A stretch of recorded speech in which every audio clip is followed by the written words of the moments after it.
블랭크를 해주고 레인지 범위를 지정해주고 엔터를 치면 두 개가 나오겠죠.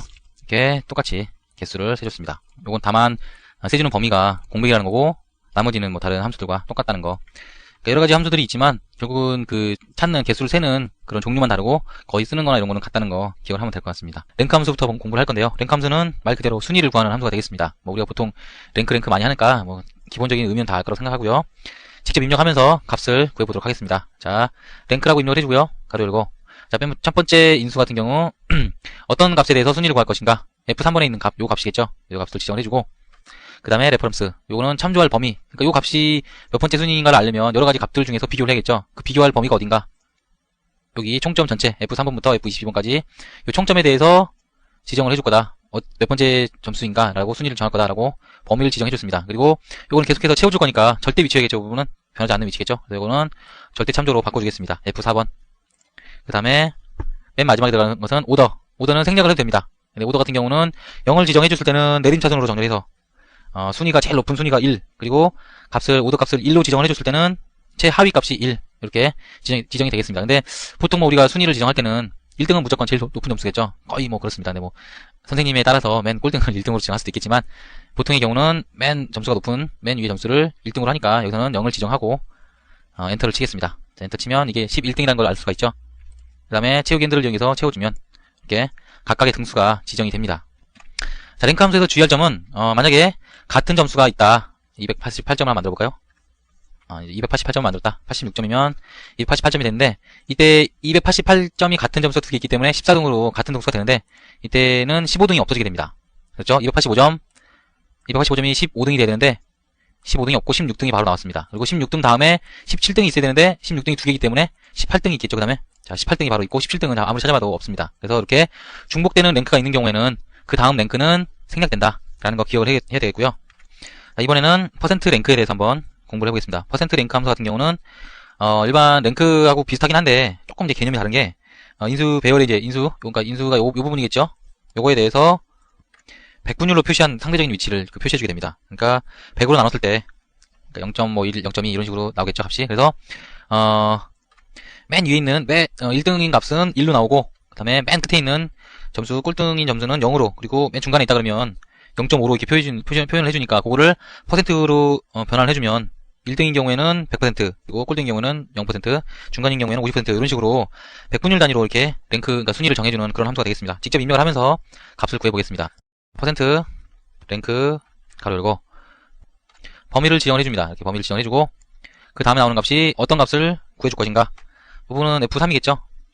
F3 지정을 해주고 요 맨 마지막에 있는 함수 같은 경우 인수 같은 경우는 몇째 자리까지인가 소수 몇째 자리까지 지정을 해줄 것인가 요거를 결정을 해줘야 됩니다. 그래서 뭐 소수 셋째 자리다 그러면 3이라고 지정해주면 되고 뭐 소수 다섯째 자리까지 해줘야 된다 그럼 5라고 지정해주면 되는데 기본값으로 소수 세 번째 자리까지 지정이 돼 있기 때문에 생략을 해주면 생략할 수 있다고 돼 있죠. 이렇게 표시가요. 생략을 해주면 소수 셋째 자리까지 지정이 됩니다. 그래서 그냥 생략을 하고 엔터를 쳐주면요 이렇게 0.437이라고 나옵니다. 그래서 11번째 여기 이 범위에서 11번째 순위 같은 경우는 100분위로 따졌을 때 0.437이 된다. 채우기 핸들을 해주면 되는데 아까 여기서 범위 지정을 상대 참조를 해줬기 때문에 그냥 해주면 안 되고요. 이거는 절대 참조로 바꿔줘야 됩니다. 반드시. 범위 같은 경우는 언제나 변하지 않기 때문에 언제나 범위를 지정해줄 때는 절대 참조로 지정해줘야 된다 라는 거 기억을 해야 되겠습니다. 그 다음에 엔터를 쳐서 채우기 핸들을 이용해서 이 값을 채워주면 이렇게 맨 끝에 있는 값은 20, 첫 번째 있는 값은 1이 됩니다. 퍼센트로 보여주고 싶다 했을 때는 보통 퍼센트로 보여주니까 이걸로 백분율 스타일로 해서 고쳐서 이렇게 보여주면 좀 더 간단하게 볼 수 있을 것 같습니다. 이상으로 이번 강의를 마치도록 하겠습니다. 엑셀 2003 함수 강의를 시작하겠습니다. 자, 이번 시간에는 쿼타일 함수하고 퍼센타일 함수에 대해서 공부를 할 건데요. 쿼타일 함수 같은 경우는 4분위로 나눠서 그 위치에 맞는 그 순위에 맞는 값들을 구하는 그런 함수가 되겠습니다. 그래서 직접 한번 입력을 해보면서 한번 볼까 어떻게 되는지 설명을 해드리겠습니다. 쿼타일 이렇게 입력을 하고요. 처음에 나오는 어레이 값, 어레이는 범위를 지정해주면 됩니다. 이렇게 지정해주면 배열이 되죠. 그래서 이렇게 지금 입력을 해준 상태에서 컴마를 넣어주고 위치, 분위가 어떤 분위냐 0으로 넣었을 때는 최소값, 가장 작은 값을 찾아주는 거죠. 당연히 맨 밑바닥이니까 밑바닥 4개로 나눴을 때 맨 밑바닥이니까 최소값이 되겠죠. 그래서 요 값으로 지정했을 때는 최소값 민 함수, 지금 보면 민 함수로 돼 있죠. 요 민 함수로 구한 값하고 완전히 같습니다. 완전히 같게 나왔고 두 번째로 1을 집어넣었을 경우에는 4개로 나눴을 때 하위 25%. 자, 그림은 어떻게 그리면 될까요? 이렇게 4개로 나눴다. 둘, 셋, 넷 이렇게 나눴다 했을 때 여기가 0이겠고 여기가 1, 여기가 2, 3, 4가 될 겁니다. 그래서 이 부분은 25%, 25%, 여기는 50, 여기는 75가 되겠죠? 75%인데 위로만 따지면 상위 25%겠죠? 여기가 25% 상위 나겠죠? 상위에서 따지면 25%, 아래부터 따지면 75%가 되는 그 지점이라고 할 수가 있습니다. 그리고 중앙값 같은 경우는 아예 50%니까 미드값하고 완전히 같겠죠? 이것도 한번 입력을 한번 해보겠습니다. 위치 지정해주고, 다음에 1을 지정해주고, 엔터 치면, 자, 밑에서부터 차곡차곡 쌓은 다음에, 그 중에서 25%에 해당하는 값, 그걸 찾아주는 거니까 180이 된 겁니다. 그리고 마지막으로, 중간값 같은 경우는, 당연히 똑같이 값을 넣어줬을 경우에는, 미드값이죠? 중간값이 나오겠죠? 이 값으로 한번 보겠습니다. 전체를 지정해주고, 다음에 2를 지정해주면, 이렇게 똑같이 중간값이 나오는 것을 확인할 수가 있습니다. 이건 어차피 위치를 가지고 계산을 하는 거기 때문에 평균값하고는 좀 다른 개념이니까 이건 좀 확실하게 해둬야 됩니다. 평균값 같은 경우는 무조건 값을 더해서 값을 나눠준다. 그 개수로 나눠준다. 그런 개념이지만 중간값 같은 경우는 작은 것에서 큰 순서로 이렇게 배열을 한 다음에 하나하나 배열을 한 다음에 하나하나 이렇게 배열을 한 다음에 그 위치 중간값이니까 중앙에 위치하면 이 값이겠죠. 중간값. 그러니까 한쪽으로 큰 값이 치우쳤을 경우에는 이 값이 굉장히 큰 수가 될 수도 있고 또 한쪽으로 작은 값으로 굉장히 치우쳐 있다 그러면 이 중간값이 굉장히 작은 값이 될 수도 있지만 평균값 같은 경우는 그걸 다 더하는 거기 때문에 그거의 전체적인 숫자적인 평균이 될 겁니다. 그래서 중간값하고 평균값은 좀 다르다. 개념 자체가 다르다라는 거 이해하셔야 되고요. 그래서 4분의 수 같은 경우는 최대값, 중간값, 그다음에 최소값 그거를 2분위로 나눴다 생각하면 이걸 두 칸으로 나눈 거라 생각하면 이거는 4분위는 그거하고 개념이 조금 비슷하지만 4개로 나눈 거다. 4칸으로. 그렇게 생각을 하면 되겠습니다. 그래서 이것도 마찬가지 방법으로 입력을 해주면 이 부분만 절대값으로 바꿔서 채워주면 되겠죠. 자, 그런 개념으로 생각하면 아주 간단하게 4분위 수를 계산할 수가 있겠습니다. 여기는 4로 입력해주고요. 여기는 3으로 입력을 하겠습니다. 3 입력을 해주고 엔터 치면 260이다. 이렇게 계산할 수가 있는 거고 100분위 수 같은 경우는 당연히 100개로 나눠서 계산했다. 100으로 기준을 했을 때 몇 번째 자리에 있느냐, 몇 번째 자리에 있는 값이 무엇이냐. 100으로 가면은 당연히 최대값이 나오겠죠. 그리고 0으로 했을 때는 당연히 최소값이 나올 겁니다. 그리고 50%는 중간값. 지금 뭐 쿼터타일이나 또는 여기 중간값하고 구한 거하고 같고 최대값 같고 최소값 같고 다 같죠? 거의 이제 비슷한데 어떻게 나누느냐 요 순서대로 배열된 값들을 어떻게 분리를 하느냐에 따라서 그 차이가 있는 겁니다. 그래서 그냥 단순하게 함수에 대해서 함수의 정확한 명칭과 사용법만 대충 알면 큰 문제 없을 것 같습니다. 그래서 이것도 입력할 때는 %i를 입력해주고요. 그 다음에 위치를 지정해주고 위치는 범위겠죠? 이렇게 범위를 지정해주고 맨 끝에 있는 값은 100분위 값을 지정을 해주면 됩니다. 0부터 1까지 지정해주면 %로 바꾸면 0%에서 100%가 되겠죠?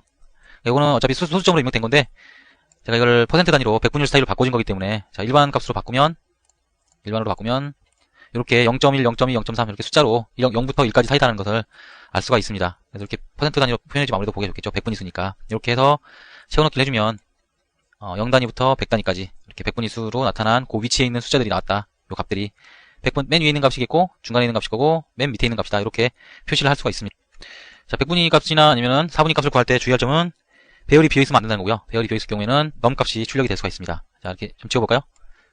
넘값이 출력이 되죠. 넘값이 출력이 될 수가 있고 그 다음에 알아봐야 될 게 지금 4분위 함수 그러니까 쿼타일 함수에서는 이 부분에 있는 들어가는 값을 소수점으로 넣거나 했을 때는 정수로 변환해가지고 값을 출력해주게 됩니다. 그러니까 여기다 1.9를 넣었다. 그러면은 값이 1값으로 앞에 있는 1값에 대해서만 정수 부분만 취해가지고 그냥 1 넣었을 때와 같은 값이 되고요. 그죠? 그리고 다른 부분도 마찬가지로 정수가 아닌 소수점을 넣었을 때는 앞에 정수 부분만 취해가지고 그 값을 요 4분위 지금 지정된 값으로 변환한 다음에 계산해준다. 그럼 0보다 작거나 4보다 큰 경우에는 어떻게 될까요? 그럴 경우에는 에러가 발생하게 됩니다. 자, -1 한번 넣어볼까요? -1 넣었을 경우에는 이렇게 오류가 발생하게 됩니다. 그리고 마찬가지로 이 부분에서도 0부터 1까지 지금 100%니까 당연히 0부터 1까지죠. 그 사이에 있는 값을 넣어줘야지 그 이외의 값을 그 범위를 벗어나는 값을 입력했을 때는 오류가 발생하게 됩니다. 자, 이상으로 이번 강의를 마치겠습니다. 엑셀 2003 함수 강의를 시작하겠습니다. 자, 이번 시간에는 라지 함수하고 스몰 함수에 대해서 먼저 공부를 할 건데요. 자, 라지 함수 같은 경우는 일정 데이터 집합에서 몇 번째로 큰 값인가 그 값을 출력을 해주는 함수입니다. 그러니까 예를 들어서 요 표에서 보면 홈런에 대해서 구한다. 그러면 최다 홈런이 첫 번째 값이 뭔가, 두 번째 값이 뭔가, 세 번째 값이 뭔가, 네 번째 값이 뭔가 이렇게 구해줄 수가 있는데 첫 번째 값은 당연히 맥스 값이겠죠. 맥스 값으로 구할 수가 있는 값인데 여기서는 이제 순서대로 이렇게 구하니까 라지 함수를 이용해서 해주면 되고 그러니까 라지 함수 같은 경우는 내림차순으로 구해준다 생각하면 되겠고 스몰 함수 같은 경우는 오름차순으로 계산해서 구해준다고 생각하면 되겠습니다. 자, 직접 입력을 하면서 한번 또 설명을 해드리도록 하겠습니다. 자, 라지를 입력하고요. 어레이는 범위를 지정을 해주면 됩니다. 지정을 해준 상태에서 K는 몇 번째 순위를 지정해주면 되는데 여기 1, 2, 3, 4로 되어 있으니까 A13번을 지정을 해주겠습니다. 이 상태에서 이 부분은 절대 참조로 바꿔줘야겠죠. 절대 참조로 바꿔서 이렇게 끌기 탭을 이용해서 채우기 핸들을 이용해서 값을 채워줍니다. 최고 팀 타일도 마찬가지겠죠. 라지를 입력해주고 타일을 지정해준 다음에 A13번 이 부분은 절대 참조로 바꿔주고 그 다음에 채우기 핸들을 이용해서 값을 채워주면 되겠습니다. 그러면 뭐 첫 번째, 두 번째, 세 번째, 첫 번째, 두 번째, 그 다음에 2.4가 세 번째네요. 이렇게 순서대로 제일 큰 순서, 작은 순서대로 이렇게 값이 채워졌습니다. 스몰 함수 같은 경우는 완전히 반대라고 생각하면 되겠죠. 라지 함수에 가장 작은 값부터 채워줍니다. 그래서 라지 말고 스몰을 입력하고 홈런에서 범위를 지정해주고 그 다음에 23번이죠. 23번 셀을 지정해준 다음에 이 부분은 절대 참조로 바꿔줍니다. 절대 참조로 바꿔주는 이유는 알고 있죠. 이 부분이 항상 바뀌지 않고 지정되어 있으니까 범위가 다른 데로 복사를 하거나 채우기 핸들을 이용해서 채워줬을 때 항상 그 위치를 참조할 수 있게 이렇게 지정해주는 겁니다. 이 정도로 함수 하시는 분들은 기본적인 거니까 다 알고 계시겠죠. 이렇게 지정해주면 가장 작은 값부터 89, 103, 105, 115 이렇게 순서대로 값이 지정이 됐습니다. 마찬가지로 타일도 스몰, 그다음에 어레이 지정을 해주고 그 다음에 23번을 지정해준 다음에 절대 참조로 바꿔주면 다른 데로 복사해줄 수가 있겠죠. 이렇게 자 0.1732 제일 낮은 값이죠. 그 다음에 두 번째, 그 다음에 세 번째, 네 번째 이렇게 값을 지정할 수가 있습니다. 자 다음으로 공부를 해볼게. 메디안 함수입니다. 메디안 함수 같은 경우는 중앙값을 구하는 함수인데 중앙값하고 평균값하고 좀 헷갈리시는 분들이 있어요. 근데 평균값 같은 경우는 예를 들어서 홈런에 대해서 평균값을 구하라 그러면 각각의 값들 다 더한 다음에 지금은 6개니까 6으로 나누고 또 다른 개수의 그런 이제 항목들에 대해서 평균을 구할 때는 그 항목의 개수를 나눠주면 되는데 중앙값 같은 경우는 그게 아니라 나온 순서대로 정렬을 하고 그 부분에서 가운데 있는 그 숫자 맨 가운데 있는 숫자 뭐 숫자가 얼마 크기가 어떻게 됐든 가운데 있는 숫자를 구하는 값인데 구해주는 건데 만약에 이것처럼 짝수로 되어 있는 경우에는 중앙값에서 더하기를 해서 평균을 내주는 그러니까 지금 같은 경우는 110하고 115하고 105죠. 115하고 105가 가운데 값이니까 110 정도가 되겠네요. 그렇게 두 개의 값의 평균을 내주는 가운데 있는 두 값의 평균을 내주는 그게 중앙값이 되겠습니다. 그리고 홀수인 경우에는 무조건 맨 가운데 있는 값이 되겠죠. 그게 이제 위치로 찾아주는 게 이제 중앙값이고 값으로 찾아주는 게 평균값이다라고 생각을 하면 되겠습니다. 중앙값을 한번 구해보겠습니다. 중앙값이라고 해볼까요? 값이라고 정해주고 자, 이게 메디안 해준 다음에 홈런의 메디안을 구해보겠습니다. 이건 뭐 순서가 아니기 때문에 이 지금 들어가는 인수가 한 개만 있으면 되겠죠. 한 가지만 있으면 되고 이렇게 엔터를 쳐주면 110이라고 아까 계산했던 대로 이게 첫 번째고 두 번째고 세 번째, 네 번째, 다섯 번째, 여섯 번째니까 이게 중앙값이 되죠. 중앙값이 요 두 사이가 됩니다. 그래서 요 두 개의 평균값 110이 이렇게 도출이 됐습니다. 자 마찬가지 방법으로 타율에 대해서도 한번 구해보겠습니다. 타율 중앙값 그리고 메디안 그다음에 타율 지정해주고 엔터 쳐주면 0.2405 이렇게 나왔습니다. 뭐 라지 함수나 스몰 함수나 메디안 함수는 그렇게 어려운 부분이 아니니까 이야기도 뭐 쉽고 하니까 라지 함수는 제일 큰 값부터 찾아주는 거고 스몰 함수는 제일 작은 값부터 그리고 메디안 함수는 중간 값을 찾아주는 그런 함수다라고 기억만 꼭 하면 그걸로 될 것 같습니다. 이상으로 이번 강의를 마치도록 하겠습니다. 엑셀 2003 함수 강의를 시작하겠습니다. 자, 이번 시간에는 맥스 함수하고 민 함수 우리가 아주 많이 사용하는 함수죠. 여러분들 컴알이나 다른 자격증 같은 거 따야 된다 할 때는 반드시 맥스 함수하고 민 함수를 확실하게 알아야 됩니다. 근데 뭐 크게 어려운 건 없지만 그래도 최소한 한 번은 확실하게 공부를 해야 되니까 이번 시간에 완전하게 기틀을 잡을 수 있도록 그렇게 하시기 바랍니다. 그리고 최대 함수 같은 경우는 이제 라지 함수에서 범위 순위에 1을 지정했던 거하고 퍼센타일이나 또는 쿼드타일 함수에서 최대값 구하는 거 있었죠. 퍼센타일 함수에서는 100% 그리고 쿼드타일 함수에서는 4분위 최대값 그 4분위를 지정해가지고 맥스 함수를 이용했던 거와 똑같이 값을 구할 수가 있었습니다. 기억나시죠? 바로 맥스 함수를 공부하신 분들은 모르겠지만 차근차근 공부하셨던 분들은 그 함수들이 모두 같은 기능을 사용할 수가 있다는 걸 알고 계실 겁니다. 자, 이번엔 맥스 함수를 이용해서 값을 구해보겠습니다. 맥스를 입력해주고 각각의 값들을 입력해줄 수가 있습니다. 이렇게 뭐 7, 100, 199, 뭐 100, 217, 뭐 300 이렇게 입력해줬다. 이렇게 입력했을 때 가장 큰 값이 300이죠. 각각의 인수들 중에서 가장 큰 값을 찾아주는 함수가 되겠습니다. 그래서 최대 홈런을 찾을 때는 이렇게 인수를 직접 입력하는 게 아니라 범위를 지정해주면 이 범위에 있는 값들을 각각의 인수로 인식을 해가지고 그 인수 중에서 가장 큰 값을 출력을 해주게 됩니다. 라지 함수를 이용해서 이 부분에서 1값을 줘도 마찬가지로 최대값을 구해줄 수가 있었습니다. 그리고 또 나머지 값들이 있었죠. 쿼드타일이나 이런 함수요. 쿼타일 함수도 마찬가지로 이렇게 지정을 해주고 이번엔 4분위 맨 마지막에 4분위는 최상위 값이었죠. 최상위 값을 지정해도 되고 퍼센타일 함수도 앞에 빠져있네요. 퍼센타일 함수도 어레이를 지정해주고 1을 지정해주면 100%죠 이게? 아니면 100% 지정해도 됩니다. 자, 1을 지정해주거나 100% 지정을 해줘도 마찬가지로 값을 이렇게 지정할 수가 있었다. 같은 값이다 라는 걸 설명을 했었습니다. 맥스 함수하고 같은 함수들이 많이 있으니까 뭐 아무거나 사용을 해도 되는데 일단 이렇게 어떤 여러가지 식이라든가 여러가지 수식이라든가 어떤 문서 안에서 최대값을 구한다 할 때 맥스 함수라고 돼 있으면 바로 최대값을 구하는 거구나 라고 알 수 있는데, 이렇게 뭐 라지 함수라든가 쿼타일 함수라든가 이런 식으로 돼 있다 그러면 한 번 더 생각을 해야겠죠. 이런 경우에, 그러니까 최대값을 구해야 되는 경우에는 맥스 함수를 사용하는 것이 가장 좋을 것 같습니다. 그리고 민 함수도 마찬가지로 미니멈이죠. 미니멈 함수 범위 지정해주고 가로 닫고 엔터. 그러면 최소값을 구할 수가 있습니다. 여기서도 마찬가지로 스몰 함수를 이용한다든지 어레이 지정해주고 맨 첫 번째죠. 가장 작은 값 중에 첫 번째 똑같은 값이 나옵니다. 그리고 쿼타일 함수에서 지정을 해주고 제가 좀 스펠링이 틀렸네요. 쿼타일 함수를 지정해주고 여기서는 0을 지정해줘야 되죠. 맨 밑에 있는 함수니까 4분위에서 가장 아래 지정을 해주거나, 또는 퍼센타일에서도 마찬가지로 지정해주고 0% 또는 0을 지정해줘도 되겠죠. 이렇게 지정해주면 가장 작은 값을 표줬다라는 걸 기억하셔야 됩니다. 여기서 한 가지 더 알아볼 부분이 maxa하고 minA 함수가 있는데, 이때는 문자열하고 논리값이 true나 false가 있죠. 그게 무시되지 말아야 된다 할 때는 minA 또는 maxa를 사용하면 되는데, 여기서 true 값은 1로 false 값은 0으로 인식을 하게 됩니다. 그리고 maxa를 사용할 때 숫자가 값이 하나도 없다 그럴 경우에는 0으로 표시를 하게 됩니다. 자, 이 부분에는 지금 문자밖에 없죠. 그래서 그때는 minA나 maxA 한번 해볼까요? maxA나 minA를 사용했을 경우에는 0으로 표시하게 됩니다. 왜냐하면 숫자가 하나도 없기 때문이죠. 이렇게 0으로 표시된다는 거 알아두면 될 것 같습니다. 최빈값을 구하는 함수하고 평균값을 구하는 함수에 대해서 공부를 하겠습니다. 최빈값이라는 것은 가장 빈도가 많은 그런 수를 말하는 건데, 지정된 범위 내에서 몇 번이 나왔나, 그래서 그 중에 제일 많이 나온 숫자가 최빈값이 되겠습니다. 최빈값을 구하는 함수는 모드 함수라고 되어 있는데요. 자, 모드 함수를 이용해서 한번 최빈값을 구해보겠습니다. 자, mode 이렇게 입력하고 값들을 일일이 하나하나 입력을 해주면 되는데, 예를 들어서 뭐 2, 7, 8, 9, 11 2가 이렇게 3번 나왔다.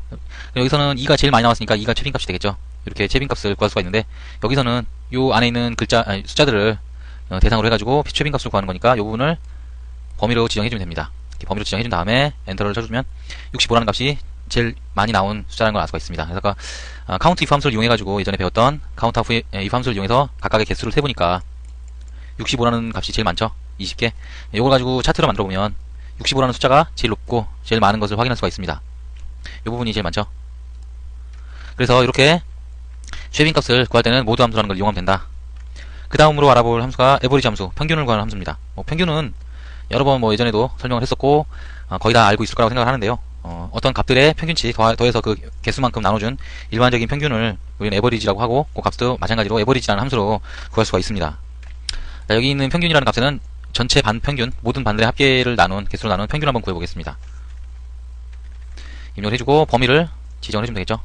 지정해준 상태에서 가로 닫고 엔터를 쳐주면 전체 모든 반의 평균은 74.65가 나왔습니다. 그리고 각각의 평균을 구하고 싶다 했을 때는 이 부분을 치워주고요. 자, 각각의 평균을 구하고 싶다. 지정을 각각 해주면 되겠죠. 이렇게 범위를 지정해주고 엔터. 그 다음에 끌어주고 쭉 채우기 핸들로 채워주면 각각의 반들의 평균이 이렇게 나오게 됩니다. 자, 에버리지 함수하고 비슷한 함수로 에버리지 A라는 함수가 있는데, 에버리지 A 같은 경우는 문자열이나 논리값이 들어있을 경우에 문자열 또는 false, 논리값 false는 0으로 취급을 하고, 논리값에 true가 들어있을 경우에는 1로 추정을 해가지고 값을 계산하게 됩니다. 예를 들어서 10점, 그 다음에 어떤 값이 되겠죠. 그냥 미응시, 그 다음에 20점을 맞았다. 요 4개의 평균을 구하고 싶은데 응시자만 평균을 구하겠다. 그러면 바로 그냥 에버리지 함수를 이용하면 됩니다. 에버리지 함수를 이용해서 이렇게 지정해주고 가로를 닫아주면 10점, 10점, 20점이니까 40점을 셋으로 나누면 13.333 이렇게 나오죠.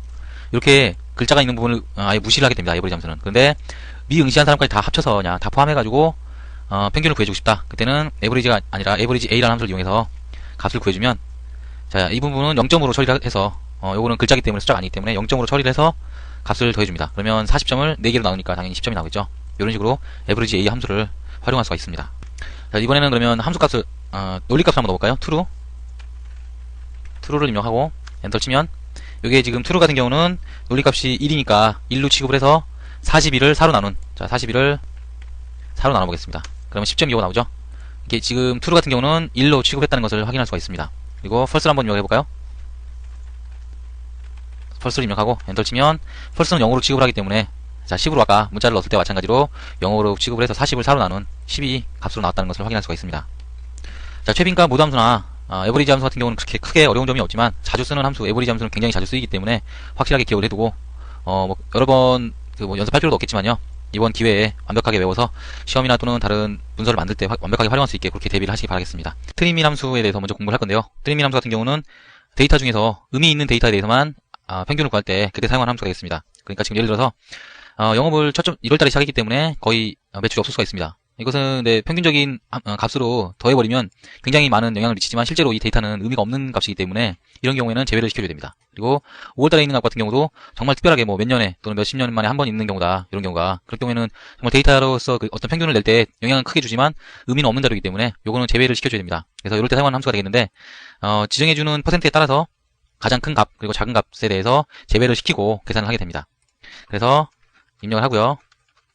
자, 범위를 지정해줍니다. 범위를 지정해준 상태에서 지금은 개수가 10개니까 10개에서 2개를 위아래로 1개씩을 제외하려면 20%를 지정해주면 되겠죠.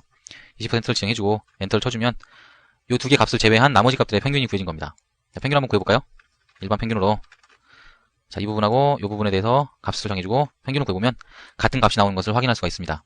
이렇게 사용을 하면 되는데 자, 비율을 지정할 때 1부터 0 사이에 있는 값으로 지정하면 되는데 2를 지정하거나 그래서는 안됩니다. 2를 지정하면 안되고 0을 지정했을 때는 전체를 평균한 것과 같다. 자, 전체를 평균한 것 같다. 평균 한번 내볼까요? 전체를 평균으로 이렇게 값을 지정하면 0을 지정했을 때는 일반 평균과 같게 되고 1을 지정했을 때는 오류가 나게 됩니다. 1은 지정해주면 오류가 나니까 이 부분만 주의하면 될 것 같습니다. 자, 그 다음으로 알아볼 함수가 GeoMean인데 기하평균이죠. 기하평균, 지오메트릭 민이니까 기하평균인데 기하평균 같은 경우는 어떤 값들이 계속 이제 증가율이 비슷할 때 어떤 값이 일정하게 증가하는 게 아니라 증가하는 그 비율이 비슷할 때 그럴 때 사용하는 함수가 되겠습니다. 그래서 보통 주식 시장에서는 성장률이라든가 그런 지수가 일정하게 늘어나는 성장률이라든가 또는 지금 나와 있는 대로 인구가 일정하게 증가하는데 증가율이 줄어든다든지 또는 증가율이 늘어난다든지 그런 경우 또 상승하는 비율이 비슷하다든지 할 때 그럴 때 이제 그런 그 관측치가 어떤 비율로 증가했는가 그런 거에 대한 그런 평균을 구해줄 때 기하평균을 이용하면 됩니다. 기하평균 같은 경우는 간단하게 구할 수가 있는데요. 자, 수식을 입력하면 됩니다. 입력을 해주고 범위를 지정해주면 자, 이렇게 범위를 지정해주면 간단하게 값을 구할 수가 있습니다. 자, 트리밍 같은 경우는 어떤 식으로 계산이 되냐면 이 각각의 값들을 쭉 곱한 다음에 그거에서 거듭 제곱군을 구해주는 그런 형식으로 값이 구해지게 됩니다. 그러니까 자, 프로덕트를 하고요.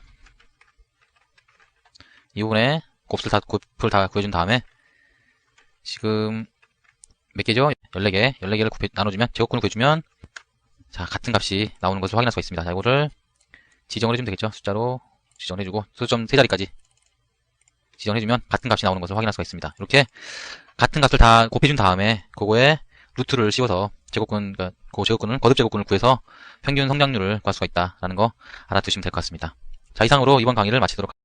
엑셀 2003 함수 강의를 시작하겠습니다. 자, 이번 시간에는 날짜 함수에 대해서 공부를 할 건데요. 먼저 이어 함수, 먼스 함수, 데이 함수에 대해서 공부를 하겠습니다.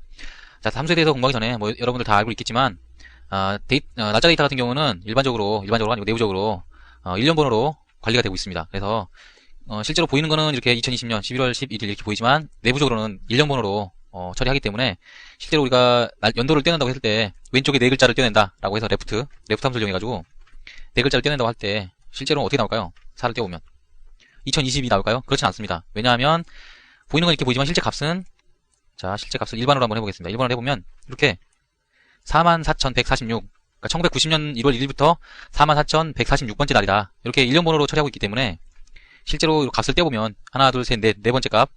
자, 여기 네 번째 값까지가 이렇게 레프트 함수를 이용하면 이렇게 나오게 됩니다. 그래서 그 값으로 처리할 때는 반드시 이어 함수를 이용해서 연도를 빼줘야 됩니다. 그러니까 단순하게 그냥 생각해서 이렇게 빼면 안 되고 반드시 이어 함수를 이용해서 연도를 추출할 수가 있습니다. 시리얼 넘버라고 있죠? 시리얼 넘버는 요 아까 몇 번이었죠 이게? B3번을 입력해주거나 또는 B3번의 값. 자, 일반으로 했을 때 44,146을 입력해도 같은 값을 출력하게 됩니다. 자, 입력해볼까요? 44,146. 자, 마찬가지로 값을 출력할 수가 있죠. 왜냐하면 이 값은 실제로는 44,146이기 때문에 같은 값을 출력할 수가 있는 겁니다. 자, 채우기 핸들을 이용해서 값을 채워보면 각각의 연도에 대해서만 추출이 된 것을 확인할 수가 있습니다. 자, 월을 찾아주는 함수는 먼스 함수가 있습니다. 먼스 함수 같은 경우도 마찬가지 이유로 해서 미드 함수를 이용해서 뽑아준다든가 이런 게 거의 불가능합니다. 자, 미드 함수를 한번 해볼까요? 미드 함수를 이용해서 이 부분을 지정해주고 하나, 둘, 셋, 넷, 다섯, 여섯 번째부터 두 자리, 여섯 번째부터 두 자리 이렇게 지정해주면 어떻게 될까요? 아무것도 안 나타나죠? 이유는 아까 말했던 대로 이렇게 바꿔보면 여섯 번째 자리가 아무것도 없습니다. 그래서 이렇게 아무것도 없는 걸로 나타나기 때문에 이런 식으로 날짜 데이터를 취급하는 것은 잘못된 방식이기 때문에 반드시 이어 함수, 먼스 함수, 데이 함수를 이용해줘야 됩니다. 자, 먼스 함수를 이용해서 시리얼 넘버, 마찬가지로 시리얼 넘버가 나오죠. 이걸 입력해주면 11월이라고 출력이 됩니다. 값을 채워주면 마찬가지로 이렇게 4, 5 이렇게 다 되겠죠. 데이 같은 경우도 이 함수나 먼스 함수와 아주 흡사합니다. 자, 데이라고 입력을 해주고 시리얼 넘버 이 부분을 입력해 준 다음에 엔터를 쳐주면 11월 11일이니까 11일이라 나왔습니다. 숫자가 나왔습니다. 그래서 값을 채워주면 각각의 날짜에 대해서 이렇게 값을 구할 수가 있습니다. 자, 그래서 제일 중요한 내용이 어떤 거냐면 날짜 같은 경우는 일련 번호로 일련 번호 체계로 관리가 되기 때문에 내부적으로는 이런 날짜가 아니라 숫자다. 단순하게 그냥 형식을 일반으로나 숫자로 바꿀 경우에는 이렇게 숫자로 볼 수가 있다. 이거는 윈도우 같은 경우는 1900년 체계를 이용하기 때문에 1900년 1월 1일부터 그 숫자를 1로 잡고 몇 번째 날짜인가를 기준으로 해가지고 값을 계산하게 됩니다. 그래서 내부적으로는 숫자라는 걸 반드시 기억하고 뭐 이상한 숫자나 이런 게 나왔을 때는 셀 서식을 날짜로 바꿔주면 이렇게 연도, 그 다음에 월, 일 이렇게 바꿔줄 수가 있다. 이걸 반드시 기억을 해야 되겠습니다. 이 데이트 함수에 대해서 먼저 공부를 할 건데요. 이 데이트 함수 같은 경우는 시작일로부터 지정된 시작일로부터 몇 개월 후 날짜가 언제냐 또는 몇 개월 이전 날짜가 언제냐 이 날짜를 일련 번호로 구할 수 있는 그런 함수가 되겠습니다. 이 데이트 함수 같은 경우는 추가 기능에 있는 분석 도구가 설치되어 있어야 되기 때문에 반드시 확인을 해줘야 됩니다. 그래서 도구몸에서 추가 기능 그리고 분석 도구가 이렇게 체크가 되어 있는지 체크 안 되어 있을 경우에는 체크를 해주시고 확인을 눌러주면 설치가 될 겁니다. 그래서 이 분석 도구를 반드시 설치해줘야 이 데이트 함수를 사용할 수가 있습니다. 실제 한번 입력을 하면서 값을 확인해 보도록 하겠습니다. 자, 이 데이트 가로 열고 C3번이겠죠? C3번 그 다음에 개월수는 B3번 셀에 들어있습니다. 그래서 엔터를 치면 자 이렇게 7개월 후의 값이 10월 31일이다 라고 계산을 해줬습니다. 마찬가지 방법으로 6개월 3개월 이 부분도 지정을 해주면 되겠죠. 그래서 이 부분을 절대 참조로 바꿔주고 채우기 핸들을 이용해주면 간단하게 계산할 수가 있겠죠. 자, 그런데 지금 여기서 잘 살펴보면 무조건 뭐 7개월이라고 해서 무조건 7도에서 10월 31일이 나온 게 아니라 가능한 날짜로 계산해 준 것을 알 수가 있습니다. 그러니까 3월 31일 6개월 더 했더니 9월 31일이 아니라 30일이죠. 9월달은 30밖에 없으니까요. 이런 식으로 계산이 된 것을 확인할 수가 있고 2월달 같은 경우는 2월 28일까지밖에 없기 때문에 2월 28일로 이렇게 계산을 해줬습니다. 자, 마찬가지 방법으로 이전으로 계산하겠다 할 때는 이데이트 그리고 C3번은 절대 참조로 바꿔줘야겠죠. 그 다음에 B3번 지정을 해주는데 잘 보면 이 기능 같은 경우는 추가 기능이기 때문에 이 함수를 칠 때도 풍선 도움말 같은 게 없이 바로 입력이 되는 것을 확인할 수가 있습니다. 그러니까 예를 들어서 썸함수나 이런 걸 입력할 때는 가로 열면 자동으로 이렇게 풍선 도움말이 뜨면서 도움말을 입력할 수 있는 인수나 이런 것들을 알려주는데 이 데이터 함수 같은 경우는 추가 함수이기 때문에 추가 도구에 있는 추가 기능에 있는 그런 함수이기 때문에 풍선 도움말 없이 직접 입력을 해야 됩니다. 자, 채우기 핸들을 이용해서 값을 채워줍니다. 아까와 마찬가지로 자동으로 적당한 날짜들을 이렇게 골라서 입력해 준 것을 확인할 수가 있습니다. 자, 다음으로 알아볼 함수가 EOMONTH end of month 함수가 되겠습니다.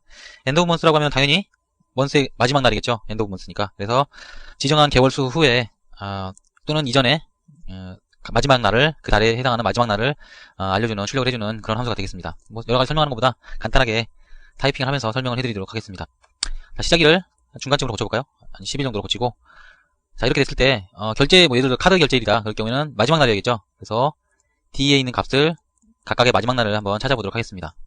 자, EO end of month 해주고 그 다음에 시작일 D겠죠. D3 그 다음에 그 달이니까 그냥 바로 0을 지정을 해주면 됩니다. 0을 지정해주면 그 달 해당하는 달의 마지막 날을 알려주게 되고요. 자, 이 부분은 지금 숫자로 나왔는데 이 부분은 날짜로 지정이 되지 않았기 때문에 날짜가 아니라 일련 번호로 표시가 된 겁니다. 그래서 셀 서식을 바꿔줘야겠죠. 날짜로요. 날짜로 바꿔주고 확인을 눌러주면 10월의 마지막 날이 나온 것을 확인할 수가 있죠. 마찬가지 방법으로 이렇게 채우기 핸들을 이용해주면 각각의 마지막 날을 확인할 수가 있습니다. 이렇게 마지막 날을 찾을 수가 있고요. end of month 함수 같은 경우도 마찬가지로 추가 기능에 있는 기능이기 때문에 반드시 분석 도구를 체크를 해줘야지 사용할 수가 있다는 거 알아두시기 바랍니다. 그리고 0을 입력했으면 그 달, 1을 입력하면 그 다음 달 이런 식으로 자기가 조정을 해서 마지막 날을 지정을 해줄 수가 있습니다. 자, 이렇게 두 번째 달이죠. 이 이후에 두 번째 달이니까 12월 달이 될 겁니다. 그래서 그 마지막 날이 31일이다 라고 출력을 해줬습니다. 자, 다음으로 알아볼 함수가 워크데이 함수인데요. 워크데이 함수는 말 그대로 워크데이니까 일하는 날만 계산하는 겁니다. 그래서 뭐 휴일이나 또는 뭐 토요일, 일요일 이렇게 쉬는 날은 기간에서 빼고 계산을 하게 됩니다. 예를 들어서 택배 발송일이 이날이다.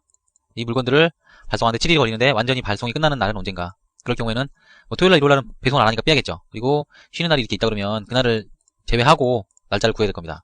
그때 사용할 수 있는 함수가 워크데이 함수인데요. 워크데이 함수도 마찬가지로 입력을 해주고 그 다음에 시작일은 F3번, 4번이 되겠죠. F4번 일수는 G4번에 있는 값입니다. G4번에 있는 값. 그 다음에 들어가는 인수가 휴일은 이렇게 미리 입력을 시켜놔야 됩니다. 어딘가에.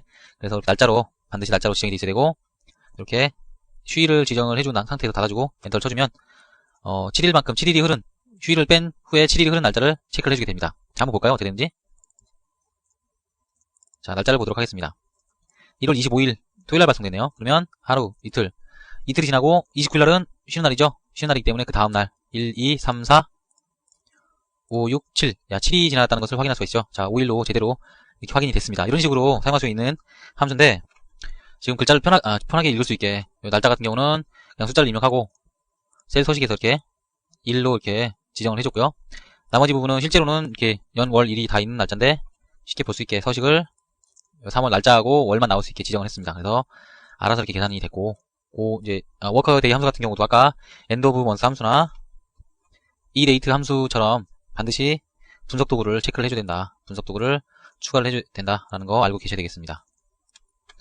자, 채우기 핸들을 이용해서 값을 채워주고 확인하면 되겠죠. 중간에 뭐 쉬는 날은 없는지, 토요일날, 일요일날은 없는지 확인하고, 아 맞다, 그런 거 정도는 확인할 수가 있어야 되겠습니다. 이상으로 이번 강의를 마치도록 하겠습니다. 엑셀 2003 함수 강의를 시작하겠습니다. 자, 이번 시간에는 데이터 함수에 대해서 먼저 공부를 할 건데요. 데이터 함수 같은 경우는 따로따로 이제 위치해 있는 연 또는 월, 일, 이런 세 가지를 한 군데로 모아서 일반적으로 우리가 볼 수 있는 연, 월, 일이 한꺼번에 돼 있는 그런 데이터 형식으로 만들어주는 그런 함수가 되겠습니다. 직접 한번 입력을 하면서 설명을 하도록 하겠습니다. 자, 값을 뭐 2030년이다 지정을 해줘야겠죠. 셀 서식에서. 자, 년 지정을 해주고, 5월이다 예를 들어서 5월. 자, 셀 서식에서 또 5월 지정해줘야겠죠. 지정해주고, 15일까지만 한번 해보겠습니다. 1일에서 15일까지. 자, 지정해주고, 서식에서 1. 이렇게 지정해준 상태에서, 여기다가 한번 연도 월까지 다 합쳐서 넣어보겠다. 그때는 데이터 함수를 써주면 됩니다. 데이터 함수를 써주고, 이어라고 나오는 부분에 C2번을 넣어줘야겠죠. C2번 셀. 복사해서 넣어줄 거니까, F4번 키를 눌러서 절대 참조로 바꿔주면 됩니다. 그 다음에, month는 C3번에 있는 셀이죠. C3번에 있는 F4번 키를 눌러서 절대 참조로 바꿔줍니다. 그 다음에 C5번 셀 입력을 해주고 닫아준 다음에 확인을 눌러주면 이렇게 한 군데로 모여서, 자, 2030년 5월 1일이 입력이 됐습니다. 자, 마찬가지로 채우기 핸들을 이용해서 값을 채워주면 이렇게 각각의 값들을 넣어줄 수가 있습니다. 그 다음에 뭐 자기가 원하는 형식으로 바꿔주면 되겠죠. 날짜는 이런 식으로 바꿔주면, 자, 이렇게 자기가 원하는 형식으로 한 군데로 모아서 값을 바꿔줄 수가 있습니다. 자, 그 다음으로 알아볼 함수가 타임 함수가 되겠습니다. 타임 함수는 제가 잠깐 입력을 해놓은 게 있는데, 이렇게 타임 내용이 있다. 7시 18분 16초, 8시 20분 1초, 뭐 이런 식으로 돼 있는데, 이런 따로따로 돼 있는 함수의 내용들을 하나로 모으고 싶다.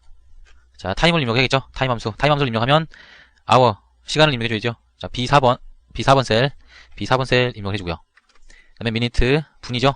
C4번, 그 다음에 second, CD4번을 넣어주면 됩니다. D4번을 입력해주고 엔터를 넣어주면 이렇게 C분이 기본적인 셀 형식으로 들어갔습니다. 그래서 자기가 원하는 형식으로 바꿔주면 되겠죠. 날짜, 시간에서 초까지 나오게 하고 싶다. 오후 1시 30분 55초로 바꾸고 싶다. 자, 확인을 넣어주면 이렇게 되겠죠. 오전이니까 오전 7시 18분 16초. 채우기 핸들을 이용해서 값을 채우면 마찬가지로 이런 것들은 오후는 오후, 오전은 오전, 이런 식으로 값을 한 군데로 모아서 이렇게 표현을 해줄 수가 있습니다.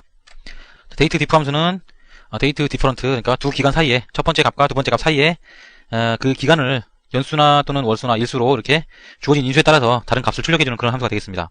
그래서 첫 거래에 대해서 거래 연수나 거래 월수, 거래 일수를 구하고 싶다 했을 때는 이 함수를 이용해주면 됩니다. 그래서 그 다음에 시작일은 C3번이죠. C3번. 그 다음에 종료일은, 종료일과 오늘로 지정하면 되겠죠. 오늘로 today를 해주고, 그 다음에 기간은 Y로, 연수로 할 거니까 Y로 지정을 해줍니다. 그 다음에 엔터 쳐주면 15년, 지금 날짜가 자 2031년 5월이기 때문에 15년이 지났다는 것을 확인할 수가 있습니다. 그리고 같은 방법으로 채우기 핸들을 이용해서 쭉 채워주면 이렇게 이렇게 값을 채워서 확인할 수가 있고요. 그 다음에 거래 월수 같은 경우는 똑같이 해주고, 자, 첫 거래일, 그 다음에 today, 그 다음에 M을 입력해주면 됩니다. M, month의 약자 M을 입력해주면 되고 191개월이 지났다는 것을 알 수가 있고요. 그 다음에 일수로는 똑같이, 그 다음에 요거 첫 번째 거래일, 그 다음에 today, 마지막에 D를 입력해주면 됩니다. 그래서 값을 채워주면 되는데요. Y 같은 경우는 이제 기간 내에 연수를 구해주는 거고요. 맨 마지막에 있는 이 인수가 Y로 돼 있을 때는 연수를 구하는 거고, M으로 돼 있을 때는 기간 내에 월수를 구하게 됩니다. 그리고 T로 돼 있을 경우에는 일수를 구하게 되고,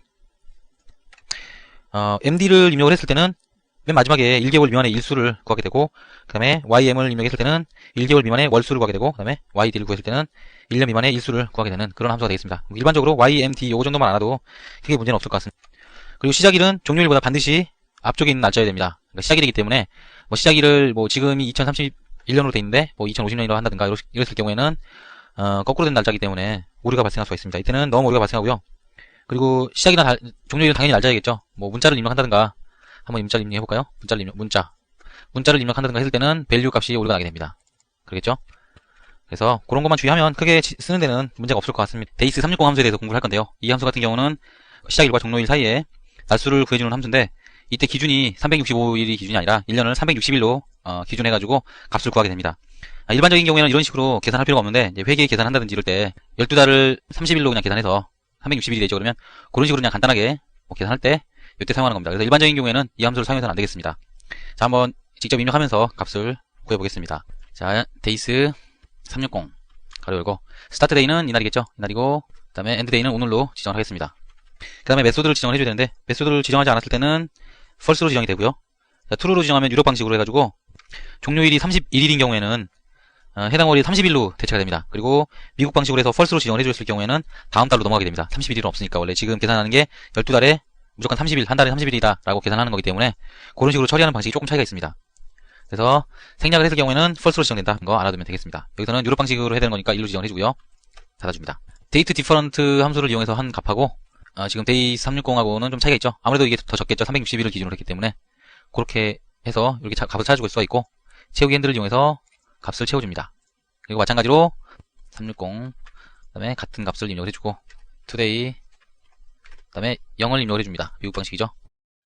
차이가 나지 않는 경우는 거의 값이 같다고 생각하면 됩니다. 아까 같이 특수한 경우 종료일이 31일이 걸린다든지 이런 식이 아니면 거의 같은 값이 나온다고 생각하면 되겠습니다. 거의 같죠 완전히. 다음으로 공부해볼 함수가 네트워크 데이스 함수가 되겠습니다. 이 함수 같은 경우는 휴일을 제외한 기간의 일수를 날짜 수를 구하는 함수인데 지난 시간에 배웠던 워크데이 함수 있죠. 워크데이 함수가 거의 비슷하다고 보면 되는데 요거는 기간을 구해주는 거지만 그거하고는 조금 차이가 있죠. 그런 부분에서. 그런데 휴일을 제외하기 공휴일을 제외하기 위해서는 공휴일을 반드시 미리 입력을 해놔야 된다. 토요일날이나 요일날은 자동으로 공제가 됩니다.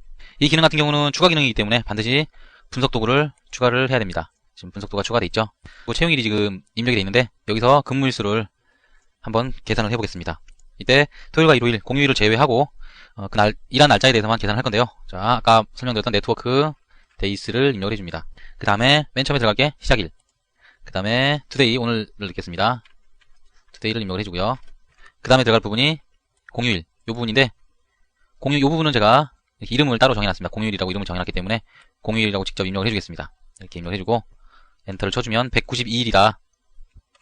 채우기 핸들을 이용해서 값을 채워주면 이렇게 각각의 사원들의 근무일수가 구해집니다. 뭐 특별히 주의할 점은 없겠는데 공휴일 같은 경우는 어차피 지정된 위치니까 이런 식으로 이름을 정한다든지 또는 절대값으로 절대 참조값으로 입력을 해줘야 되겠죠. 그거만 주의하면 되겠습니다. 다음에 알아볼 함수가 yearflag 함수. 이 함수 같은 경우는 시작일과 종료일 사이에서 날짜 수를 구한 다음에 정해진 그런 기준에 따라서 날짜가 있겠죠. 이렇게 연수가 있겠죠. 그 연수로 나눠서 비율을 나타내주는 그런 함수가 되겠습니다. 그래서 지금 같은 경우 지금 만약에 구한 날수가 360이다. 0 기준으로 했을 때 0이라는 기준으로 했을 때 360이다. 그럼 1이 나오겠죠. 그런 식으로 연 대비 비율을 출력을 해주는 그런 함수가 되겠습니다. 이 함수 같은 경우는 추가 기능에서 추가를 해줘야 됩니다. 분석도구 추가했었죠. 다른 함수 같은 경우도 반드시 분석도구를 추가를 해줘야 사용할 수 있는 함수니까 추가를 해주셔야 되고요. 직접 입력을 해보도록 하겠습니다. flag 입력을 해주고 시작일은 이날, 발행일이겠죠. 그 다음에 만료일은 이날, 그 다음에 기준은 0에서 4까지 이렇게 입력이 되어 있죠. 이 부분을 한번 이용해서 값을 입력해 보겠습니다. 2, 2 이렇게 입력을 하고 엔터 치면 47% 6개월이 조금 안 되는 기간이겠죠. 그래서 47%가 나왔습니다. 자, 이렇게 조절을 해주면 될 것 같습니다. 여기는 D라인만 절대참조로, 이 부분은 이 행만 절대참조로 바꿔주면 값을 그냥 채워줘도 상관이 없겠죠. 이렇게 채울 수가 있겠죠. 이렇게 채워주면 각각의 값들이 구해지고 거의 이 부분은 거의 1년이 가까이 되기 때문에 90%가 넘게 나온 것을 확인할 수가 있죠. 이렇게. 그리고 기준 같은 경우는 밑에 표로 만들어져 있다시피 한 달의 기준, 1년의 기준 어떻게 되는가 그거에 대해서 이렇게 표로 만들어져 있습니다. 그래서 0 같은 경우는 한 달을 30일 기준으로, 1년을 360일 기준으로, 1 같은 경우는 실제 날짜 수로, 뭐 윤달이 있는 경우는 하루가 더 많겠죠. 그런 식으로 계산하는 방법이 기준들이 이렇게 표로 만들어져 있습니다. weeknum 함수에 대해서 공부할 건데요. 요 함수 같은 경우는 주어진 날짜가 몇 번째 주냐, 그러니까 2033년 5월 4일을 기준으로 했을 때는 2033년에서 첫 번째 주부터 해갖고 몇 번째 주에 5월 4일이 있느냐, 그 값을 숫자로 출력을 해주는 함수가 되겠습니다. 그래서 위크넘 함수 같은 경우를 직접 입력을 하면서 설명을 하도록 하겠습니다. 위크넘 하고, 그 다음에 일련 번호 또는 날짜로 인식을 할 수 있는 문자를 입력을 해줘야 됩니다. 그래서 지금 같은 경우는 요 두 사이에 값을, 두 사이에 몇 주가 있는가를 구한다고 하면 요 만료일에 해당하는 몇 번째 주인가를 구한 다음에 발행일이 몇 번째 주에 해당하는가를 구해서 빼주면 되겠죠. 그래서 D3번, 그러니까 날짜가 입력되어 있는 상태에 셀을 지정을 해주고, 그 다음에 들어가는 인수가 1 또는 2, 1 또는 2가 되는데, 여기 나와 있는 대로 1로 입력했을 때는 1, 월, 화, 수, 목 이렇게 토요일까지 지정을 해줄 수가 있고요. 2로 입력했을 때는 월요일부터 일요일까지 월, 화, 수, 목, 금, 토, 일 이렇게 지정을 하는 그런 방식이 되겠습니다. 그래서 여기서는 1로 지정을 해주고, 다음에 위크넘 C3번이겠죠. 이번에는 C3번에서 1로 지정을 해서 엔터를 쳐주면 요 두 날짜 사이에 24주가 있다는 것을 확인할 수가 있습니다. 자, 여러분들 중에 지금 위크넘 함수가 제대로 작동이 안 되는 분들이 있을 겁니다. 그럼 아까 입력할 때 봤지만 입력하면서 이렇게 풍선 도움말이 떠야 되는데 풍선 도움말이 안 떴죠. 이거는 이 함수가 내장 함수가 아니기 때문에 추가 기능을 이용해서 추가를 해줘야 된다는 겁니다. 그래서 도구 메뉴에서 추가 기능 분석 도구를 반드시 설치를 해주시기 바랍니다. 아예 기본적으로 함수들 대부분 많은 함수들을 분석 도구에서 가져다 쓰기 때문에 요거는 가능하면 체크하는 게 좋을 것 같습니다. 자, 확인 눌러서 분석 도구를 반드시 설치를 해주시고요. 사용을 해야 됩니다. 자, 채우기 핸들을 이용해서 값을 채워줍니다. 이거 마찬가지로 2루 조건을 줄 때도 마찬가지로 똑같이 해주면 되겠습니다. 위크넘 D3번 2로 지정해주고 빼기 위크넘 C3번에서 2로 지정을 해주고 엔터 쳐주면 이렇게 뭐 월요일부터 시작해서 하나, 일요일부터 시작해서 하나 거의 같은 값이 되겠죠. 이렇게 값을 지정해줄 수가 있습니다. 자, 위크넘을 사용할 때 주의해야 될 점이 하나 있습니다. 자, 어떤 점이냐면 이렇게 발행일이나 만료일 이렇게 아예 셀에 값을 입력해놓고 그 셀을 지정해서 참조로 이용하는 경우는 문제가 없는데 직접 일련 번호나 또는 날짜를 입력할 때 날짜를 문자열로 입력할 때가 문제가 발생할 수 있습니다. 일련 번호도 큰 문제가 안 되는데 날짜를 직접 입력할 때 입력해주고 2033 빼기 5 빼기 4 지금 이렇게 문자열로 쓰지 않고 그냥 숫자로만 이렇게 써는 경우는 문자열로 인식하는 게 아니라 일련 번호로 인식을 하게 됩니다. 그래서 이렇게 입력해보면 29가 나오죠. 네, 요 값을 그대로 한번 입력을 해보겠습니다. 자, 2033 5-4 가로 닫고 자, 엔터를 쳐주면 19가 나오죠. 같은 경우인데 지금 다운표를 친 거하고 안 친 거하고 차이가 났죠. 이 경우는 어떤 경우냐면 다운표를 치지 않은 경우는 그냥 일련 번호로 계산하게 됩니다. 2033에서 9를 뺀 2024로 인식을 하기 때문에 2024를 한번 날짜로 계산해보면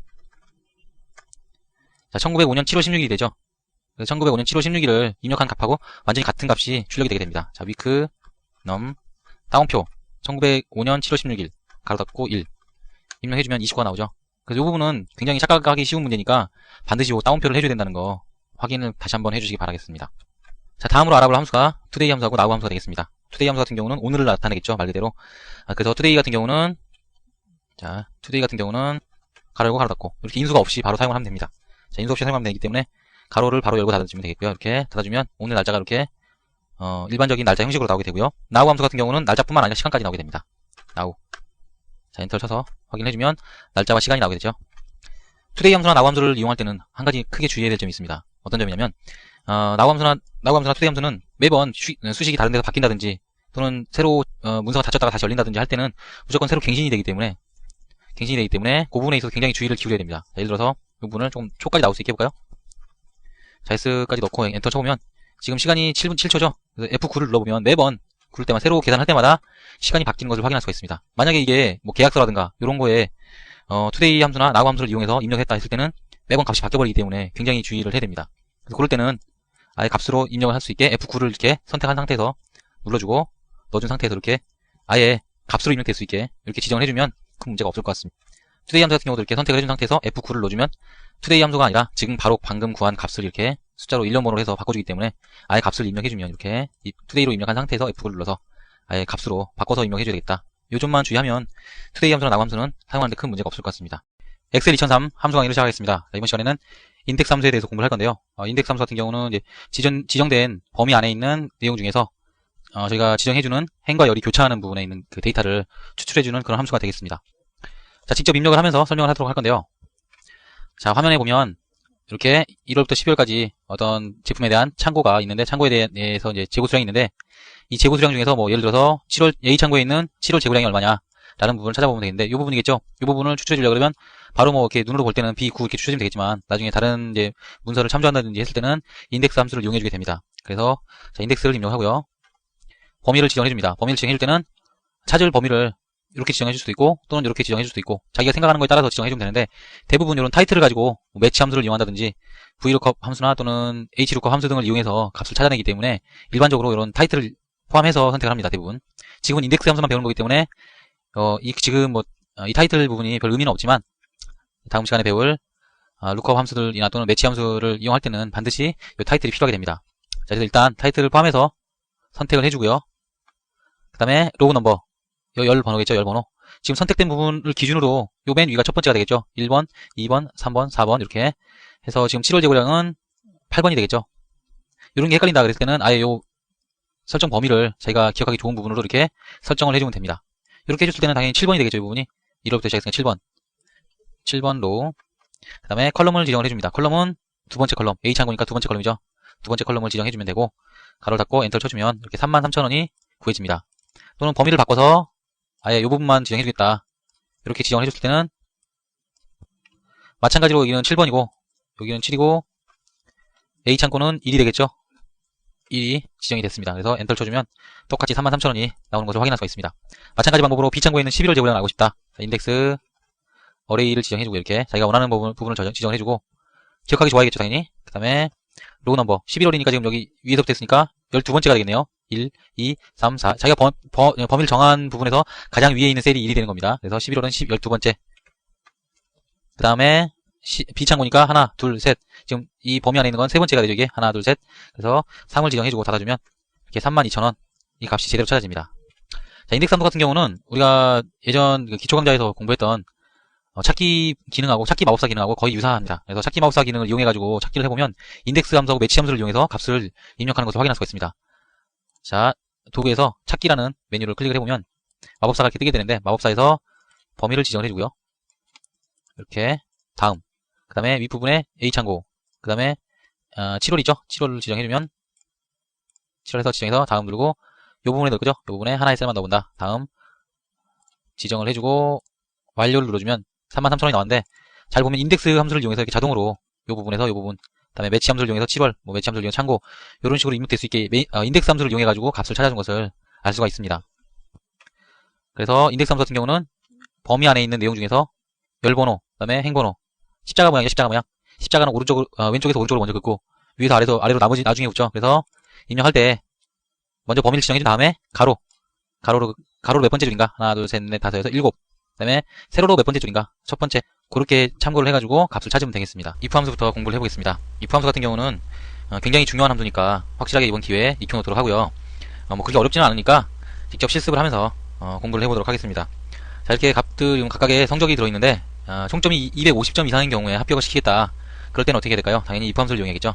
자, if 함수를 이용해서 첫 번째 값이 로지컬 테스트 어떤 조건식이겠죠. 조건식이 지금 아까 말씀드린 대로 F4번의 값이 250점을 넘는 경우 자 F4번 값이 250점을 넘는 경우 두 번째 값으로 인수로 들어오는 게 value if true 참인 경우겠죠. 참인 경우는 합격입니다. 그 다음에 value if false니까 거짓인 경우겠죠. 거짓인 경우는 불합격. 이렇게 지정을 해주면 되겠습니다. 그래서 엔터를 쳐보면 250점 넘었으니까 당연히 합격이죠.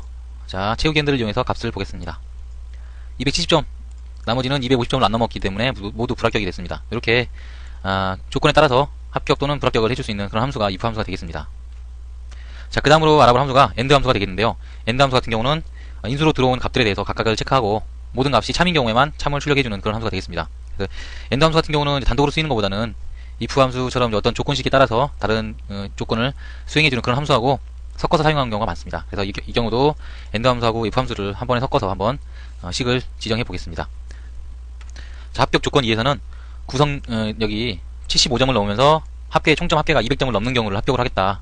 그렇게 한번 조정을 해보겠습니다. 그러면 if 함수를 입력을 해주고 로지컬 테스트 요 조건 부분에 end 함수를 이용해서 자 end 함수를 이용해서 구성 점수가 2, 4번에 있는 셀 값이 75점을 넘는 경우 자 2, 4번 값이 75점을 넘는 경우 그리고 총점이 200점을 넘어야 된다고 그랬죠. F4번 값이 200점을 넘는 경우 그런 경우에만 합격을 시키겠다. 그 다음에 그렇지 않은 경우는 불합격. 이렇게 입력을 해주고 자 맞았네요. 자 이렇게 해주고 엔터를 넣어주면 당연히 이 부분은 88점이 넘었으니까 75점이 넘었으니까 합격이겠죠. 그리고 채우기 핸들을 이용해서 값을 채워주겠습니다. 채워보면 지금 7번 수험생만 빼고 다 합격이 된 것을 확인할 수 있죠. 당연히 불참한 사람들은 점수가 없는 경우는 불합격이겠고요. 이 부분은 75점도 못 넘었고 200점도 안 넘었기 때문에 당연히 불합격이 됐습니다. 예를 들어서 지금 200점, 여기는 지금 80점, 75점을 넘었지만 만약에 창의력 점수에서 굉장히 낮은 점수를 받아가지고 30점을 받았다. 그럼 당연히 100점이 안 되니까 75점을 넘었지만 불합격이 되겠죠. 이런 식으로 엔드 함수 같은 경우는 모든 조건이 참여되는 경우에만 합격이 되게 됩니다. 그리고 요번에 배울 함수는 오화 함수가 되는데요. 오화 함수는 엔드 함수하고 비슷하지만 경우의 수에서 여러 가지 경우 중에 한 가지만 참여돼도 그 조건이 참여되는 그런 경우의 함수입니다. 그래서 오화 함수 같은 경우도 if 함수하고 거의 섞어서 사용하는 경우가 많은데 여기서도 조건에 따라서 참여될 수 있게 한번 조정을 해보겠습니다. 자, 오화 함수를 이용해서 창의력이나 계산력이나 구성력 중에 한 가지만 90점이 넘어도 합격을 시키겠다. 점수가 총점이나 이런 건 상관없이 이 세 개 중에 한 가지만 뛰어나도 굉장히 뛰어난 점수를 갖고 있어도 합격을 시키겠다 했을 때는 자, if 함수를 이용해서 자, if 그다음에 첫 번째 값에 조건식을 입력해야겠죠. 오화를 입력해주고요. 그래서 C4번 값 값이 90점을 넘거나 또는 D4번 값이 90점을 넘거나 또는 E4번 값이 90점을 넘거나 세 가지 중에 하나만 조건을 만족해도 참이다 합격이 되겠다. 그 다음에 그렇지 않은 경우는 불합격. 이게 입력을 해주면 되겠죠. 이렇게 입력해주면 지금 창의력이 90점이 넘었기 때문에 합격이 됩니다. 자, 채우기 핸들을 이용해서 값을 채워주면 서지원 같은 경우는 계산이 90점이 넘었기 때문에 합격이고요. 그 다음에 전지현은 98점이 됐기 때문에 합격. 이런 식으로 90점이 넘는 값이 하나라도 있으면 무조건 합격이 됩니다. 이 부분은 뭐 합격이 안 되겠죠, 당연히. 요것도 마찬가지로 불합격이고 여기도 마찬가지로 불합격이 되게 됩니다. 이렇게 주어진 값들 요 세 가지 값 중에 하나만 90점이 넘어도 이렇게 합격이 되는 요런 식을 오화 함수라고 할 수가 있습니다. 그래서 이렇게 여러 가지 조건 중에 하나라도 참인 경우에는 합격을 시키겠다 했을 때는 오화 함수를 이용하면 되고 모든 조건이 참여돼야 된다. 그랬을 때는 엔드 함수를 이용하면 된다는 거 기억을 해야겠습니다. 자, 이상으로 이번 강의를 마칩니다. 엑셀 2003 함수 강의를 시작하겠습니다. 자, 이번 시간에는 룩업 함수에 대해서 공부를 하겠습니다. 자, 먼저 vlookup 함수를 공부할 건데요. vlookup 함수 같은 경우는 열방향으로 자료를 찾아주는 겁니다. 그래서 예를 들어서 A 문구에 칼을 찾는다, 칼 가격을 찾는다 했을 때는 먼저 A 문구를 찾은 다음에 하나, 둘, 셋, 네 번째 칸이죠. 네 번째 칸을 찾아주게 됩니다. 그래서 1000원이라는 값이 나와야 되는데 그렇게 찾아주는 함수가 vlookup 함수가 되겠고요. vlookup 함수에서 주의해야 될 점은 반드시 요 맨 앞에 있는 찾아야 될 그 문구의 맨 앞에 있는 열 같은 경우는 오름차순으로 정렬이 되어 있어야 된다는 겁니다. 그래서 정렬되어 있는 상태에서 값을 정확하게 찾을 수가 있고요. 비슷한 값을 찾는다든지 또는 그렇게 정확한 값을 찾는다든지 할 때 정렬이 안 되어 있는 상태에서 찾았을 경우에는 정확한 값을 찾지 못할 경우도 있습니다. 대부분 찾아주긴 하는데 못 찾아주는 경우가 생기니까 가능하면 아니죠. 거의 정렬을 하셔가지고 검색을 vlookup 함수로 해서 검색을 하셔야 됩니다. 자, 직접 입력을 한번 해보도록 하겠습니다. 자, vlookup 함수 vlookup을 입력해준 다음에 F4번 행에 있는 거죠. F4번 셀 그 다음에 레인지를 지정을 해줍니다. 이 부분을 지정해줄 건데 이 부분은 미리 제가 학용품이라는 이름으로 셀의 범위를 지정해놨기 때문에 학용품이라 나오고 직접 입력을 해도 상관은 없습니다. 뭐 F3번부터 I4번까지 I7번까지 이렇게 입력을 해도 되겠죠. 상관은 없는데 가능하면 절대 참조로 입력을 해야 되기 때문에 자주 쓰는 부분은 이름으로 지정을 해서 지정을 이렇게 입력을 해주면 아무래도 좋을 것 같습니다. 그 다음으로 들어갈 부분이 네 번째 행이니까 열이니까 네 번째 열이라고 표시를 해줘야 됩니다. 이렇게 지정해주고 맨 마지막에 들어가는 range lookup 값은 true로 지정하거나 또는 생략해줬을 경우에는 일치하는 값이 없다 그랬을 때는 비슷한 값으로 찾아주게 됩니다. 그리고 false로 지정을 했을 때는 완전히 일치하는 값에 대해서만 찾아주게 됩니다. 자, 그래서 이번엔 true를 한번 입력해볼까요? true를 입력하고 엔터를 쳐주면 1000원이라는 값이 나왔습니다. 두 번째도 마찬가지로 지정해주면 되겠죠. 자, vlookup 그 다음에 F5번이죠. 5번 셀 그 다음에 학용품을 지정해줬고 그 다음에 색연필이니까 두 번째 값이죠. 세 번째네요. 세 번째 하나 둘 셋 세 번째 값을 지정해주고 이번엔 false로 지정을 해보겠습니다. 지정해주고 엔터를 쳐주면 2100원이 계산이 됐습니다. 이런 식으로 값을 채워준 다음에 볼펜이니까 두 번째겠죠. 볼펜이니까 두 번째 그 다음에 색연필이니까 세 번째죠. 세 번째 이렇게 지정해주고 값을 채워주면 이렇게 제대로 값을 찾아준 것을 확인할 수가 있습니다. 자, 다음으로 hlookup 함수를 공부를 해보도록 하겠습니다. 자, vlookup 함수하고 거의 비슷하기 때문에 별다르게 또 설명할 건 별로 없고요. 직접 해보면서 설명을 해드리겠습니다. 자, hlookup을 입력을 해주고요. 가로 열고 마찬가지로 lookup 밸류를 입력해줍니다. 이번에는 아까는 vlookup 같은 경우는 이북 쪽에서 선택을 해서 이렇게 찾아갔죠. hlookup 함수 같은 경우는 이렇게 선택을 해서 지금 이 부분 지우고요. 이 부분에서 선택을 해서 이렇게 찾아가는 그런 함수가 되겠습니다. 그래서 찾을 값이 지금 칼이죠. 칼을 지정해주고 학용품을 지정해준 다음에 그 다음에 A 문구니까 두 번째 셀에 있는 거죠. 두 번째 셀을 지정해주고 닫아줍니다. 그러면 1000원이 나오죠. 자, 채우기 핸들을 이용해서 채워준 다음에 값만 바꿔주면 될 것 같습니다. 자, 색연필이니까 이 부분 그 다음에 요거는 C 문구니까 4가 되겠죠. 4를 지정해주고 엔터 쳐주고 이 부분은 볼펜이니까 이거 입력해주고요. 그 다음에 C 문구니까 하나, 둘, 셋, 넷, 네 번째 값이겠죠. 그 다음에 마찬가지로 이 부분도 색연필 값이니까 이거, 그 다음에 이 부분은 D 문구니까 5번이 되겠습니다. 입력해주면 마찬가지로 이렇게, 자, 이 부분이 조금 잘못된 것 같습니다. 4가 아니라 3이죠. 3으로 지정해주면 2100 이렇게 값을 찾아줄 수가 있습니다. VLOOKUP 함수나 HLOOKUP 함수 같은 경우는 굉장히 많이 사용되지만 아주 어려운 부분은 아니고, 또 VLOOKUP 함수나 HLOOKUP 함수 같이 따로 이제 사용하기보다는 매치 함수나 또는 인덱스 함수처럼 그런 함수들과 함께 이렇게 섞어가지고 사용하는 그런 함수가 되겠습니다. 그래서 개념을 정확하게 이해해 놓으면 다른 함수들과 섞었을 때도 정확하게 쓸 수가 있고, 또 여러분들 중에 커마를 시험을 본다든가 할 때 굉장히 많이 나온 함수니까 확실하게 익혀둬야겠습니다. 추주 함수에 대해서 공부를 하겠습니다. 추주 함수 같은 경우는 특정 인수들을 입력받은 다음에 그 인수들 중에서 자기가 원하는 몇 번째 있는지 뭐 이렇게 지정해주면 그 위치에 있는 함수의 인자를 출력해주는 그런 함수가 되겠습니다. 그래서 직접 한번 입력을 하면서 공부를 하겠습니다. 자, 추수를 입력하고요. 그 다음에 몇 번째 걸 저희 출력할 건지, 예를 들어서 10번째 거를 출력한다. 10번째라고 입력해주고, 그 다음에 각각의 인수들을 이렇게 지정을 해주면 됩니다. 자, 이렇게 지정하고. 근데 이 부분에서 주의할 점이 뭐냐면, 추수함수 같은 경우는 이렇게 단독으로 쓰일 경우에는 어떤 범위나 이런 걸 지정해줄 수 없습니다. 그래서 이렇게 각각의 셀들을 지정해주거나 각각의 값들을 입력해주는 수밖에 없는데요. 아까 10번째로 지정한 게 이거였죠? 이 값이 나와야 제대로 된 거겠죠? 이렇게 10번째 값이 나왔습니다.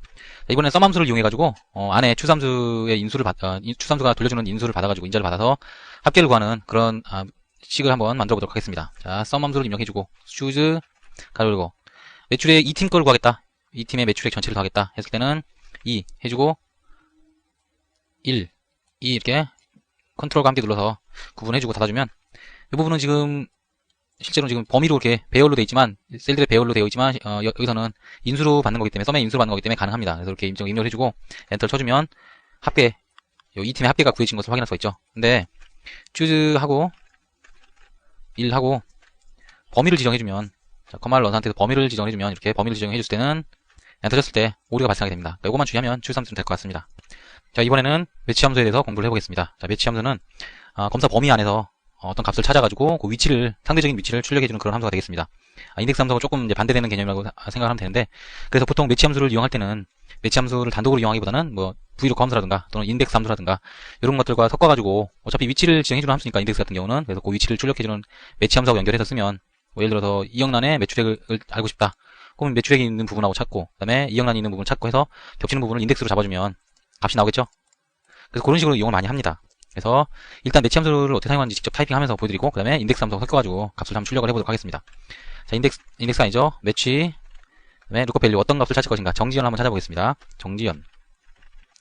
그 다음에 어디서 찾을 것인가? 매치 함수 같은 경우는 반드시 한 개의 열이나 또는 한 개의 행 이렇게 찾아줘야 됩니다. 그래서 지금은 열을 지정해줘야겠죠? 열을 지정해주면 지금 몇 번째인가요? 9번째 열이죠. 여기서부터 상대적으로 따지면 9번째 열이다. 9이라고 출력이 될 겁니다. 그래서 그 다음에 맨 마지막에 들어가는 게 검사 유형. 1로 지정했을 때는 작거나, 지금 출력된, 이게 지금은 문자니까 문제가 안 되죠. 다른 문제인데, 숫자인 경우에는 값보다 작거나 또는 같은 값 중에서 찾아주게 되고, 마이너스 1로 지정을 했을 때는 이제 최소값 중에서 크거나 아니면 같은 값을 찾아주게 됩니다. 이때는 오름차순 또는 내림차순으로 정렬을 잘 해야 되는데, 그건 다 설명을 다시 한번 드리도록 하겠습니다. 그리고 0으로 지정을 했을 때는 찾으면서 가장 첫 번째로 있는 같은 값을 찾게 됩니다. 이때는 정렬을 하지 않아도 찾을 수가 있으니까 0을 지정하면 일반적으로 모든 값을 찾을 수가 있습니다. 자, 여기서는 0을 지정해 보겠습니다. 그 다음에 엔터를 쳐보면 이렇게 9라는 값이 나왔죠. 지금 여기서는 아까 여기서부터 지정했으니까 하나, 둘, 셋, 넷, 다섯, 여섯, 일곱, 여덟, 아홉. 자, 이 부분이 9가 맞습니다. 이렇게 찾아주는 함수가 매치 함수가 되겠고요. 아까 말씀드렸던 대로 인덱스 함수하고 섞어서 한번 정지연의 매출액을 구해보도록 하겠습니다. 인덱스 함수 기억나죠? 범위를 지정해주겠죠. 어레이를 이렇게 지정해주고, 그 다음에 로우 컬럼은 이쪽에서 지정해주겠죠. 이쪽에서 정지연을 찾는 매치 함수로 정지연을 찾아줘야 됩니다. 이쪽에 한번 입력해볼까요? 매치 함수에서 정지연이죠. 그 다음에 찾을 범위, 이 부분입니다.